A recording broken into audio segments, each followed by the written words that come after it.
All right, awesome. All right, hello everyone. This is another episode of Conversations with Rob. Thanks so much for listening to us on our 10 radio stations in Florida and all over the East Coast. We appreciate that. And we are coming to you out of Florida right now, but we're going to take a little trip up to the East Coast and up to Maine. Very cold pot, but not apparently so much today. And I have a congressional candidate that's running for U.S. Senate.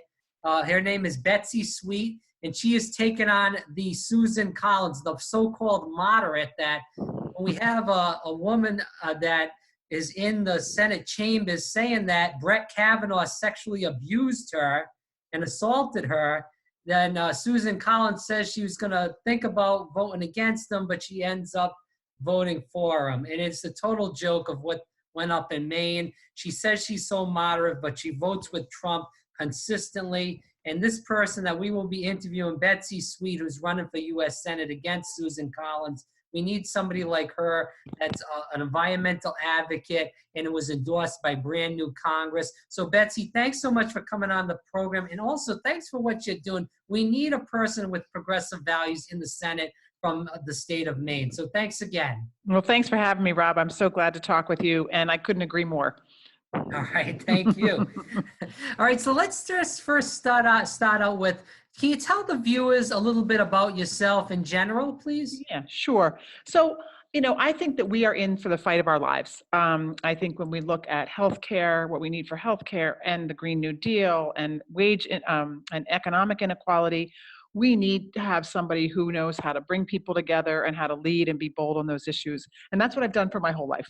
I have been an advocate in the state of Maine for the last 37 years, working with people in the State House on healthcare, on issues for low-income Mainers, for sexual assault and domestic violence protection and prevention, for working with people with mental health and disabilities, on every budget that Maine has had to make sure that people without a voice have a voice, and doing statewide organizing around that, and bring people together to do things that people said were impossible.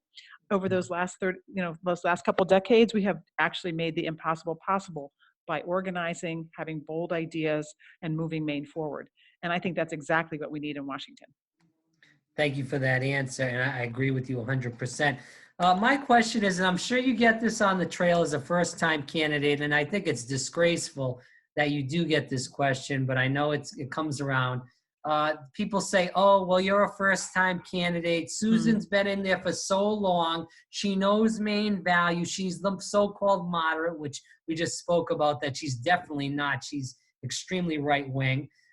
Just because she talks nice doesn't mean that she votes the correct way.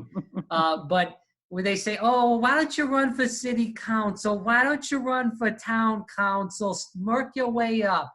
What would you say to people that say that to you?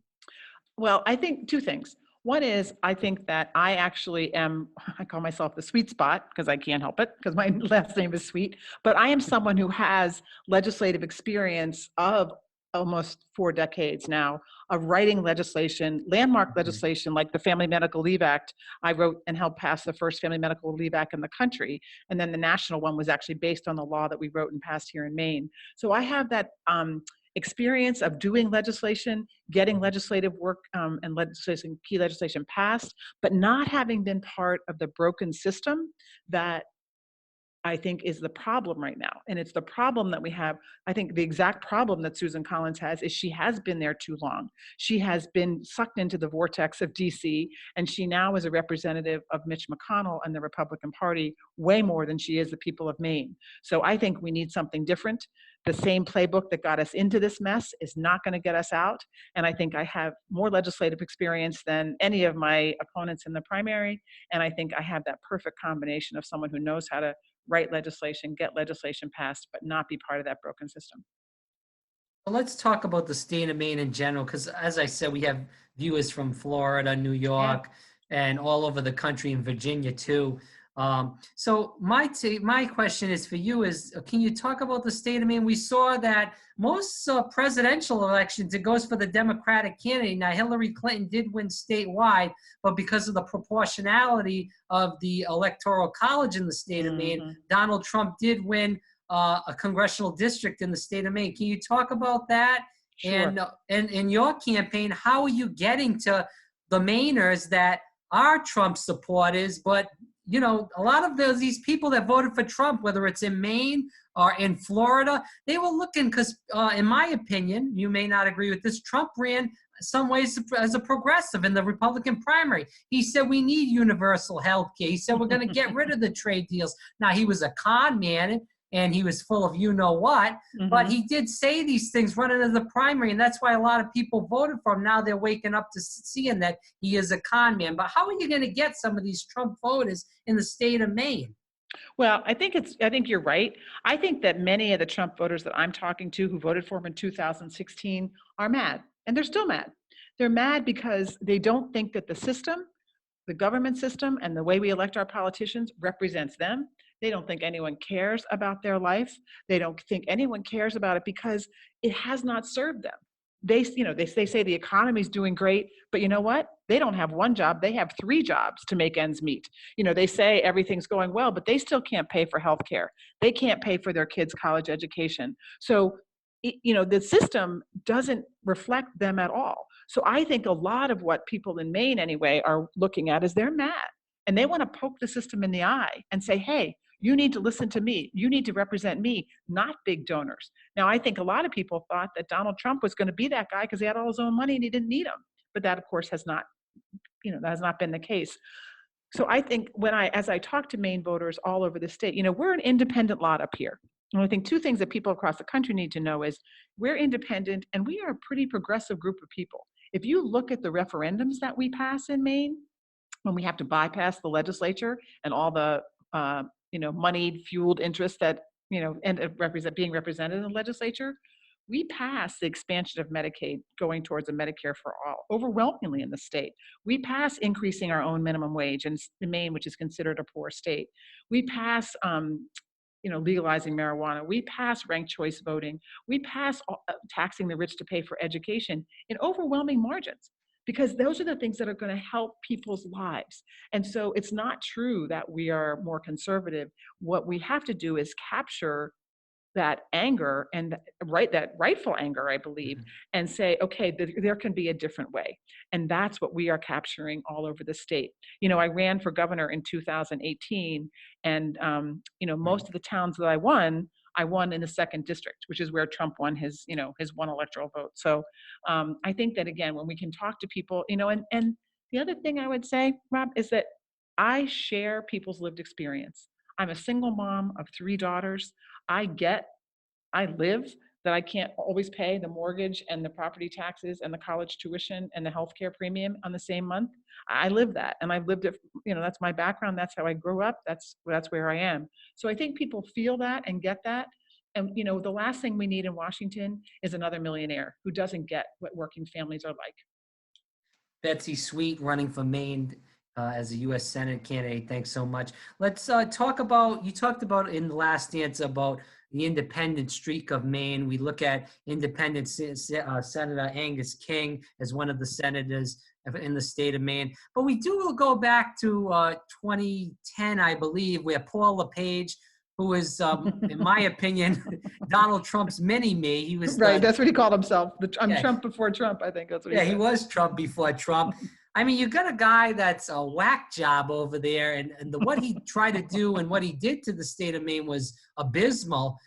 So what do you say to that? Like, I mean, you do have an independent streak with Susan Collins, if you want to even say her, I will give you that. But with Angus King in general, and they do vote pretty progressively, as you said, but most of the presidential candidates for the Democratic Party do usually win the state of Maine, except for the Hillary Clinton loss in the congressional district. Yeah. But Paul LePage wins. So what does that mean when Paul LePage wins governor? So in his first race, there was a 3-way race. And so he only won with 36% of the vote. So, he didn't win with a majority of Mainers. In his second race, again, there was a 3-way race. He had a little more, he got few more voters, but still not over 50%. So if we had ranked choice voting like we have now, he he would not have been elected the first time, and he would not have been elected the second time. So he didn't ever represent the majority of Mainers. But I do think a piece of what we have to learn from and understand is, again, people in Maine were independent, and we have a really good BS detector. So when people try and package themselves, or worse, Washington consultants try and package our candidates by reading the polls and saying this is what you should say and this is what you should wear, whatever, Maine people see through that instantly. And so Paul LePage, for all of his faults and all of his policy things that were horrible, he shot straight from the hip. And, and it got him in trouble. And it was, a lot of what he said and did was horrible. Yeah. But at least people got it that he was being a straight shooter. No one was telling him what to say or do. And people like that in Maine. I think, imagine if someone shot straight from the hip who was not pained, damaged, and hateful. And I think that's exactly who I am and who I have been my whole life. So that's why I think we have a really great shot at this. Let's talk about your platform, sure. Running on the Green New Deal, Medicare for all. And I believe in all those concepts of, we do need a Green New Deal. We do need Medicare for all. We do need housing for all, free college as a person that just got out of school. I know a lot of my friends are in student debt up to their ears, but that's just par for the course in this country, which is really sad. Can you talk about your platform right now and why, we hear all these conservatives, even these establishment Democrats all over the country on the mainstream media say, oh, we can't do it. We can't do the Medicare for all. You're not going to be able to keep your health care and all this other garbage that they bring up, the Green New Deal. Nancy Pelosi, the Speaker of the House, was making fun of Alexandria Ocasio-Cortez about that. I mean, this is just disgraceful that this is going on. We're supposed to be the greatest country in the world. John F. Kennedy said we can do anything. He sent somebody to the moon, but now we can't do anything big in this country. It's how much it's going to cost. Who's going to pay for it? What about the $787 billion military budget that's not even comparable to China and Russia? I'm sorry, I went off on a rant. I'm with you. I'm a young guy. Yeah, and I'm fed up with all this junk that we live in this great country, but we can't do anything big anymore. Well, I think we have to think about, I totally support Medicare for all, because the people that I meet every single day, and we've done 35 town halls, we've been to every corner of the state, and every single place I go, healthcare is the number one issue. People don't have it. They don't have insurance. They're scared to death. They can't afford their premiums. They can't afford their deductibles if they do have it. But the reason that we say we can't do it is because we haven't decided to do it. And the reason we haven't decided to do it is because of money in politics. It's because the politicians' pockets are lined by the pharmaceutical companies and the insurance companies and the fossil fuel companies in terms of the Green New Deal and the electric producers. That's who is running this government. And so until we get money out of politics, until we pull the curtain back, that's why leadership hates AOC. They hate people who are telling the truth. When people say we don't have money, I say that is absolutely false. There is more money in the federal budget today than there has ever been in the history of the United States. What is different is how we're spending it. So when we give $20 billion a year in subsidies to the fossil fuel companies, well, there's $20 billion I think every single American would rather put towards healthcare. When we give money to tobacco companies, growing tobacco, something that kills us, right? People would rather put that money towards healthcare. When we look at the military budget, as you say, there is so many places. So I think we have to stop agreeing to the narrative that there's not the resources to do it. And as you said, I think, 32 out of 33 industrialized nations have figured this out. So what's wrong with us, right? And I think the thing that's wrong with us, again, is that money. That's why in Maine, back in 1996, I wrote with three other people, the first Clean Elections Act in the country that provided for small dollar and public financing of our local races for our local state Senate and state House representatives. And it was landmark in this country. Yes. And we were not only the two other states do it, but we have to have that. I think, so I have a proposal to do three things to get money out of politics. One is to overturn Citizens United, which I think everybody agrees with. The second thing is to create a clean election system like we have in Maine for federal races, because it changes who can run and how they run. And the third thing is it limits the campaign season to 12 weeks, because nobody needs to listen to this for 2 years, right? The only people who benefit from that is what I call the political industrial complex, right? The people who are making a ton of money off of these races. You know, every other country in the world does it. England 6 weeks, Nordic countries are 8 weeks, Japan is 12 days, you know, so imagine if we could do that.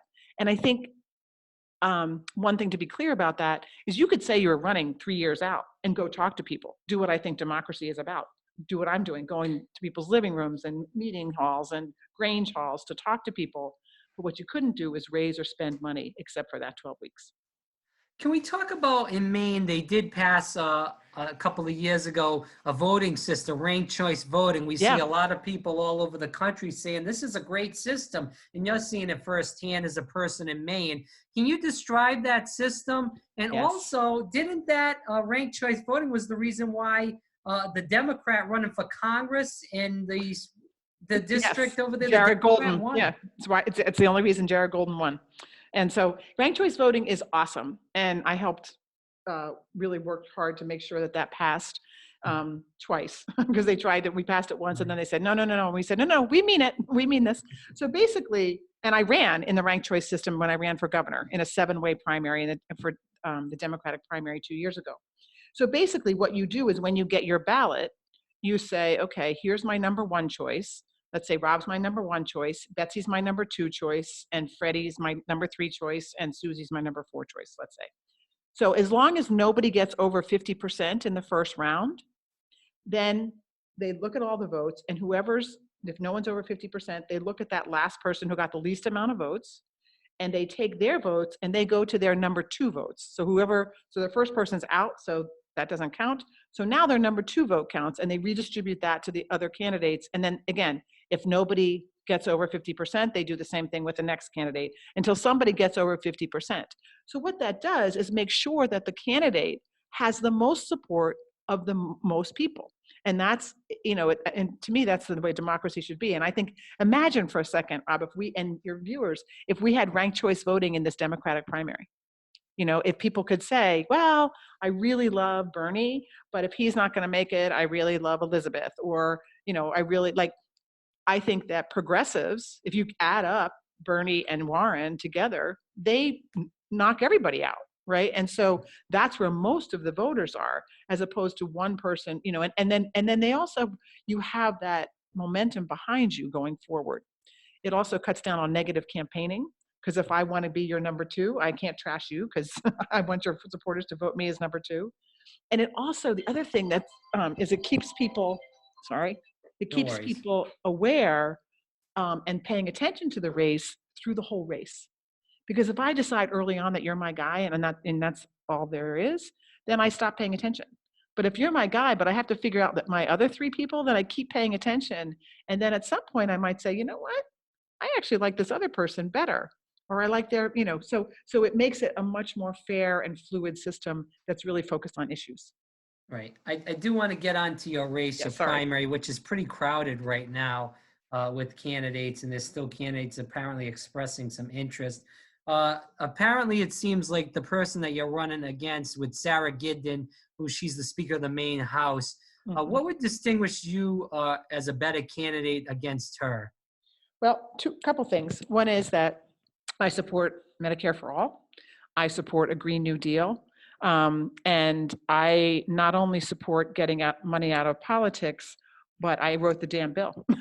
So, you know, I think I'm thrilled that it's now popular to say that, but I think we're seeing a lot of candidates who are saying, I'm not taking any corporate PAC money, but in fact, they are going through a back door and, you know, it's not exactly what's happening. So I think that's it. But I also think, again, I have not been part of that broken system. You know, Sarah had to raise, she is a perfectly lovely person. She, as Speaker of the House, took money from all kinds of corporations and PACs and stuff in order to build that political career. That's something I've never done. And I do think we need some push back from opening and pulling back the curtain on things that people need to know about that's going to affect their lives, whether it's in our own party or if it's in the Republican Party. I think, and that's what I think is different. I have been a truth teller my whole life and a progressive organizer. The other thing is to be able to organize people around ideas and move them forward. Everything that I've mentioned, the Family Medical Leave Act and the Clean Elections Act, all of those things people said to us were impossible to do before we actually did them. But we did them by organizing, by educating, and I think that's a set of skills that I bring that Sierra doesn't have. I want to talk more about the primary and then a couple more questions. Sure. This is U.S. Senate candidate rather from Maine, Betsy Sweet here on the program. As far as what's going on in Maine, you talked a little bit about the campaign and going door to door and sitting in people's living rooms and hearing the main issues that you're hearing about. We've talked to quite a few people. We've done interviews in New Hampshire that the primary just ended about a week or so back. Their main issue was a lot of healthcare and opioids. Are you seeing the same issues in Maine as they are in New Hampshire as far as opioids, healthcare? Yes, absolutely. We have a serious, serious opioid crisis. And, I think that we have for too long, ignored it. And now that we're looking at it, trying to address it through a lens of law enforcement, was the first step. We're going to arrest our way out of this problem. And then looking at the medical needs of people who are at the very end of, people who are overdosing and stuff. And that's all important work, but it's not where the real issue lies. The real issue lies, I think, in the front end in terms of adequate mental health for people, mental health services for people, community mental health services, identifying kids early on who are isolated, alone, afraid, some of the things that we have, not to mention that Maine, northern Maine, Washington County, down East Maine, was really targeted in the 70s as a place where they really tried to push opioids, where prescription drugs were pushed really hard. And they thought, oh, this is a good place for us to try this out. So we are still living the remnants of that. So, the heartbreak, a dear friend of mine's son just died from an overdose. And the heartbreak of this every single day, and the failure of us to have services available to help people where they can get them and where they can access them easily and without fear of legal intervention or law enforcement intervention is something that's really, really critical. And access to healthcare is the number one thing. And because prescription drugs are so high, the cost of them, many people who use prescription drugs, opioids, and then they can't afford them or they can't get them anymore, they turn to heroin and to other things. So I think it's a problem that has lots of legs on it, and we have to deal with all of them. But I want to start us intervening and having support at the early end of this issue, not focusing all our attention at the end where people are at the very end of their crisis. Right. Betsy Sweet, U.S. candidate for Senate here in Maine. A final few questions here. Yeah. As the program, we have, like I said, people listening from all over the country. We have a lot of Bernie supporters, as we do Trump and Elizabeth Warren supporters too.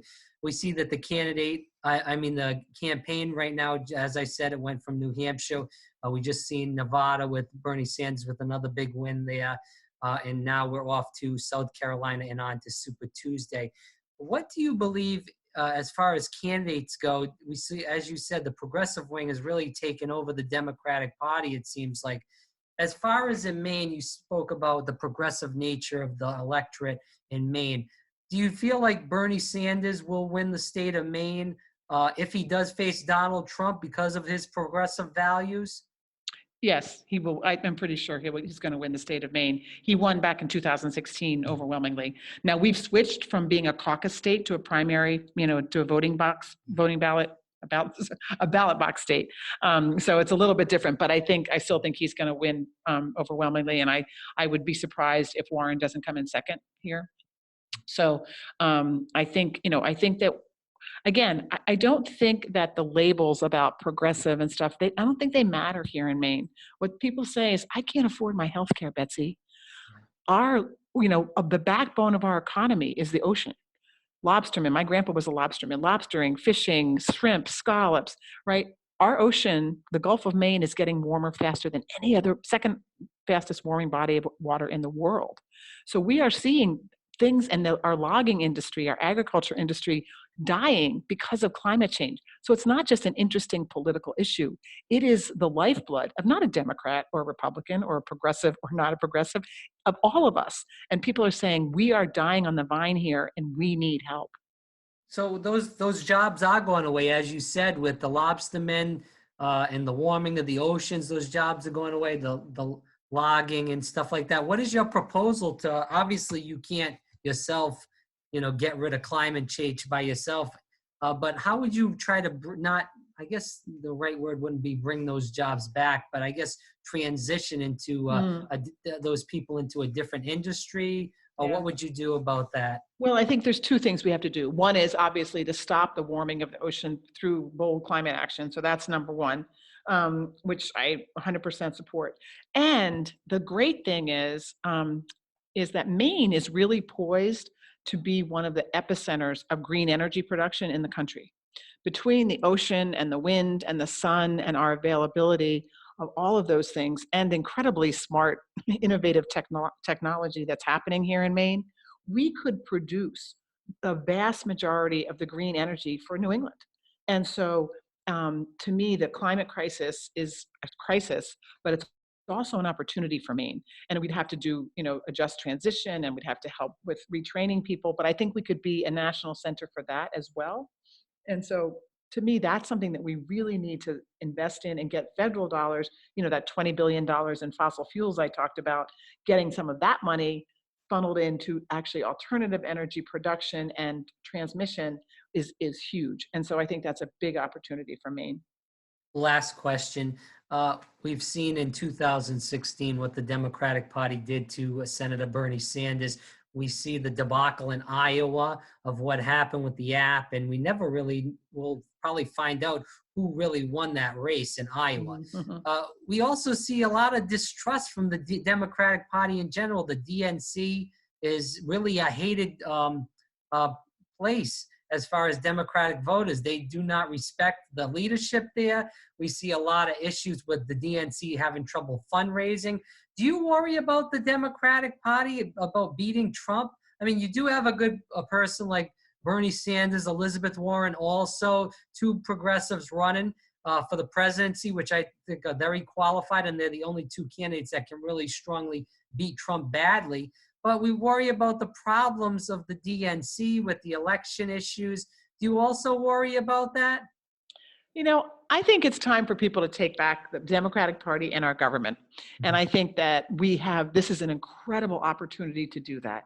I think that the values that Democrats have, that the vast majority of Democrats have about healthcare for all, about caring about our communities, caring collectively, that's what's going to drive us. And what the machinations are of the people at the top who are trying to hold on to their power, through corporate donations and through, subverting the will of the people. I think people are mad about that and they hate that. But you know what? Ultimately, so what? It is really people. It's us talking to other people in this state, in this country, Democrats and independents and Republicans alike. That's where this is going to matter. And I think more and more, like in Maine, I know it's happening all over the country, more and more people are registering as unenrolled. They don't want to have a party. They don't want to, and so, this idea of having an open primary where you just go in and vote for the people that you want without regard to party, I think that would change the dynamics of this country dramatically. So as much as I think there's some benefit to it because they have infrastructure and they have, some stuff that can help. And I think we have to take over the Democratic Party, take it back, not take it over, take it back. And I think ultimately we just have to focus on voting and voting for the best people who are going to care about the people of Maine and this country. And that's what it's going to be all about in November. I agree with you. And before we end the interview, Betsy, I want to first thank you for running, because we need more people like you in the U.S. Senate and also in Congress. And second of all, thanks for not taking PAC money and getting money from the big donors. We need people that are going to be elected in office that aren't going to take this money, because then if they take that money, as you stated with your opponents, this is going to have to be sold out to these industries and these people, these big money billionaires. And you, yeah. I mean, what I say is, we're getting to the place where we're not holding elections, we're holding auctions. And guess what? You and I as people and your listeners, we're not the highest bidders. So unless we get this back, we have got to do this. And so we've got to, I think it's really time to do that. And I think we're poised to do that. I agree. From college debt to medical debt to unaffordable health care to homelessness. I mean, we have so many problems in this country, and we need real people with real solutions and not big money solutions to get it done. And you're one of the people that hopefully will win and get the job done. Betsy, thanks so much for coming on. Can you tell people where they can volunteer, even if they're out of state, text banking, donations, where they can find you, please? Huge. Yes, absolutely, Robin. Thank you so much for having me. I really appreciate it. And thanks for your service in doing this podcast and highlighting some of these really important races. I just want to say to people who aren't from Maine, who are listening or paying attention, we can only flip the Senate if we win the Senate seat in Maine. Susan Collins is key. So this is a national race. It matters to everybody in this country. And if we want to do it, we have an opportunity to do it with a real progressive. So if you can help us in any way, donations are key, texting banks are key, phone banks are key, postcards are key. Go to betsysweet.com on the web, or you can go to any of my social media platforms, Betsy Sweet ME on Instagram, Twitter, Facebook. Actually do all of them. Follow us, pay attention, retweet it, get it out there, because that's how we're going to win this. 2 and 2 and 50 make a million. So that's so I'm really grateful for your help and for all that you do, and for everybody out there who's listening. This is our moment. We are in this together, and we can win this together. Yes, I agree 100%. Betsy, thanks so much. You are a dynamic speaker, and you're an amazing woman, and we need more people like you, as I said, in the U.S. Senate. And I really hope you win, and I hope you'll come back on the show if you do win the primary, or even if you, for some reason, you don't, because we need people like you that are telling the truth to the audience. Anytime. I am honored to be with you, and thanks so much. Betsy Sweet for U.S. Senate. Please follow her and get out, donate, and help her out. Thanks so much, Betsy. Thanks, Rob. Take good care. All right, bye now.